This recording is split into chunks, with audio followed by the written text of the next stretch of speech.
VCS03 Learning Outcome 5 Barrier Nursing and Isolation Facilities.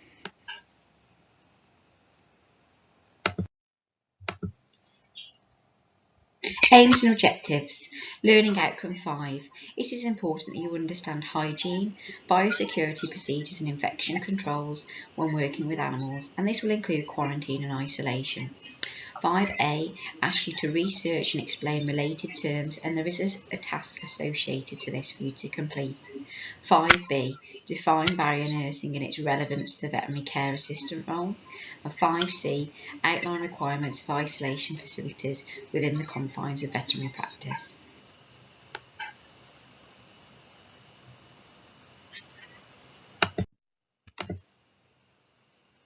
Barrier nursing.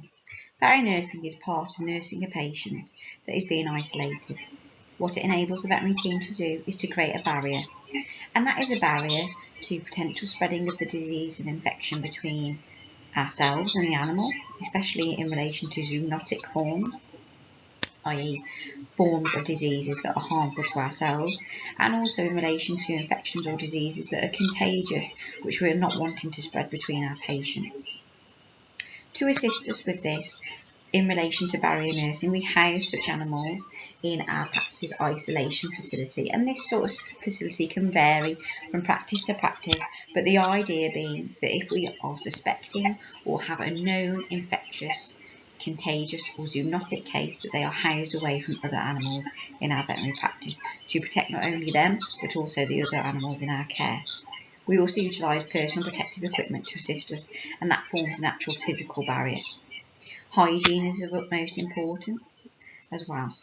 So during your time in veterinary practice, you will likely be involved in barrier nursing cases, and thus it's really important you understand its relevance and the risks of not adhering to practice local rules in relation to it.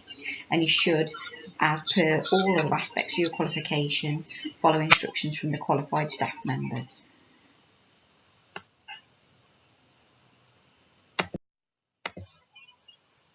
So how is barrier nursing carried out? As a general rule, many practices will not allow visitors, such as the animal's owners. Only essential key staff should be allowed in the isolation area. Ideally, depending on the practice staffing levels, one nurse only should be designated to look after the isolation case, and ideally should not be involved in any other patient care. The same would also apply in relation to the veterinary surgeon in charge of that animal's care.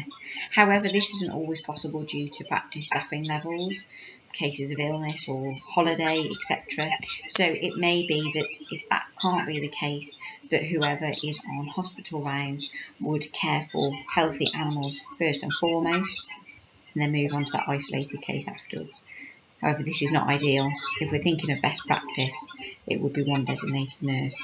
We should write the name of that barrier nurse on the front of the kennel. We should provide warning signs to staff and to members of the public, not that they should be able to enter such areas, but it should be clear signage as to what disease or infectious case is being isolated. And even if that is only suspected at this point, it still needs to be clear. We should use paper disposable towels for hand drying and the cleaning of the kennels, as that will help to reduce the risk of spreading infection.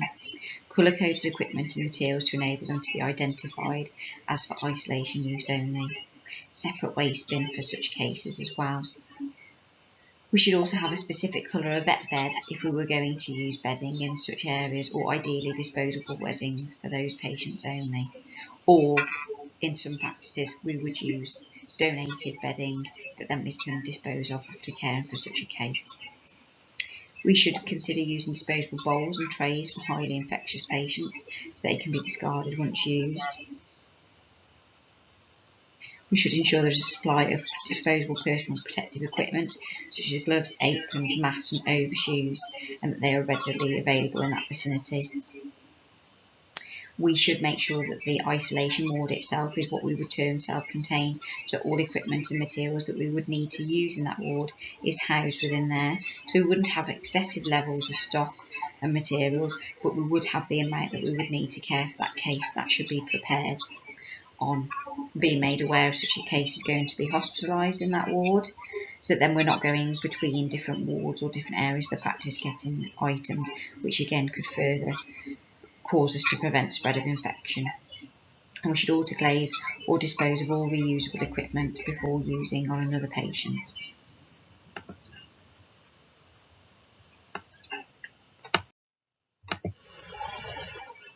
As we've already stated, personal protective equipment is vital. PPE must be worn when caring for isolation cases, and that is going to protect not only yourself, but also the isolated patient and any other patients being accommodated in the practice. Although the image provided may look quite extreme, you should be appropriately covered from head to toe.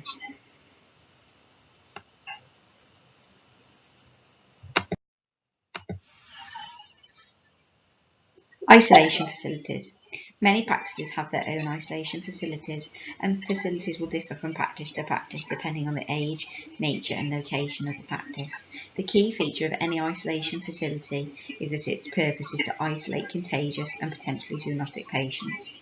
It should be self-contained, have ideally its own entrance and exit and supply of equipment and materials.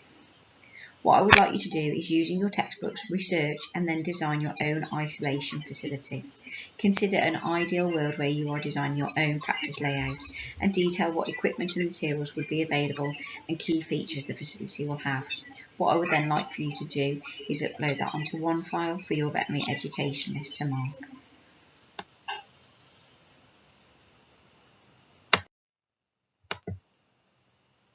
In summary, in relation to this session and associated tasks, we have covered learning outcome 5. Understanding hygiene, biosecurity procedures and infection controls when working with animals, including quarantine and isolation. You will have researched and then explained the related terms within the associated task. We've defined bionursing and its relevance to the veterinary care assistant role. And we've also outlined the requirements of isolation facilities within the confines of veterinary practice, and you have had a go at researching and considering how you would design and set up your own isolation facilities in an ideal world.